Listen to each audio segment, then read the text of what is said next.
آج ہم ایک ڈرامہ سیریل کی قسط کے کچھ حصوں کو دیکھ رہے ہیں۔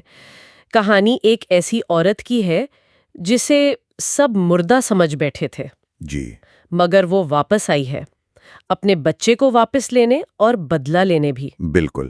اور ذرائع سے جو پتہ چلتا ہے یہ کہانی بہت آپ کہیں جذباتی طور پر شدید ہے۔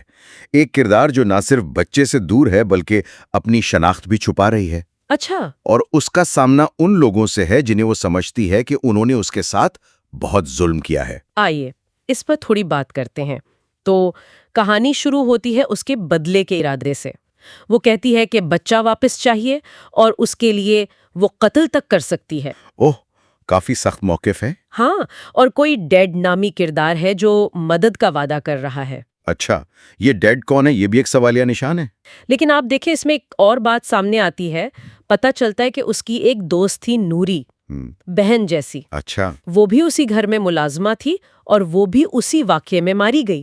اوہ، تو یہ معاملہ صرف اس کی ذات تک نہیں رہا۔ نہیں بالکل، اب یہ مطلب دوہرے قتل کا کیس بن گیا ہے۔ تو اس سے تو اس کا بدلے کا ارادہ اور پکا ہو گیا ہوگا۔ یقیناً، اب یہ صرف انتقام نہیں رہا، شاید اس کے لیے انصاف کا سوال بن گیا ہے۔ پھر بدلے کا منصوبہ وہ کیسے آگے بڑھتا ہے؟ وہ ایک تبدیلی سے گزرتی ہے نا؟ جی ہاں، ایک مکمل تبدیلی۔ نیا نام میشا، نئی شکل، اس میں کوئی ڈاکٹر فاریہ ہیں، وہ مدد کرتی ہیں۔ اور مقصد بہت یوں سمجھے چونکا دینے والا ہے۔ اپنے ہی بیٹے حنین کی آیا بن کر اسی گھر میں واپس جانا۔ کیا؟ اپنے بیٹے کی آیا؟ جی، جہاں وہ پہلے بیوی بن کر رہتی تھی۔ یہ تو بہت ہی مشکل صورتحال ہے۔ یقیناً، یہ ایک نفسیاتی کھیل بھی ہے۔ اچھا، اور اس پلان میں ایک اور ڈاکٹر صاحب بھی شامل ہیں، نوید صاحب۔ ہاں، ڈاکٹر نوید۔ وہ میشا کو ملواتے ہیں بچے کے باپ زیوار سے، جو اس کا پہلا شوہر تھا۔ بالکل، اور مزے کی بات یہ کہ نوید صاحب وہی ڈاکٹر ہیں جنہوں نے سالوں پہلے اسی مرکزی کردار کا علاج کیا تھا اور کہا تھا کہ وہ ماں نہیں بن سکتی۔ تو زوار کو یہ جان کر حیران ہوئی ہوگی۔ بہت زیادہ۔ اسے یہ بھی نہیں پتا تھا کہ زوار نے دوسری شادی کر لی ہے یا اس کی پہلی بیوی کی موت ہو چکی ہے۔ یہ لا علمی تو میشا کے کام آ گئی ہوگی۔ بالکل، یہ ایک طرح سے ڈھال بن گئی۔ ڈاکٹر نوید سفارش کرتے ہیں اور زوار مان جاتا ہے۔ کچھ ہچکچاہٹ کے بعد، شاید نوید صاحب پر بھروسہ کرتا ہے یا ضرورت ہوگی آیا تھی۔ ہاں، ہو سکتا ہے، لیکن اصل مسئلہ زوار نہیں ہے۔ کون؟ اس کی موجودہ بیوی شباب۔ اچھا، شباب فوراً میشا کو رد کر دیتی ہے۔ کیوں؟ وہ اپنے بیٹے حنین کو لے کر بہت ہی زیادہ حساس ہے۔ کسی آیا کا خیال ہی اسے اپنی توہین لگتا ہے۔ اوہو، وہ تو صاف دھمکی دیتی ہے میشا کو کہ اگر بچے کو اجازت کے بغیر ہاتھ لگایا تو یہ تمہارا آخری دن ہوگا یہاں۔ یہ تو بہت سخت رویہ ہے۔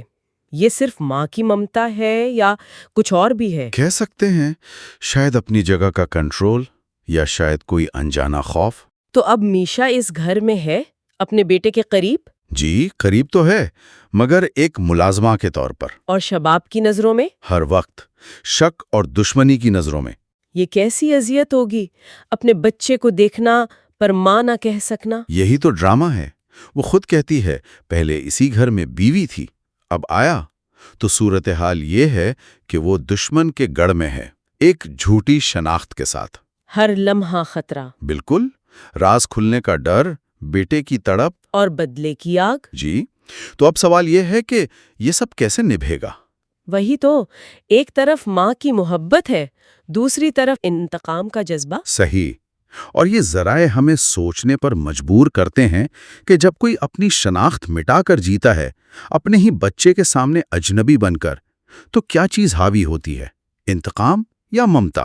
اور اس بھیس بدلنے کی نفسیاتی قیمت کیا ہوتی ہے؟ بالکل، یہ ایک بہت گہرا سوال ہے جو یہ کہانی اٹھاتی ہے۔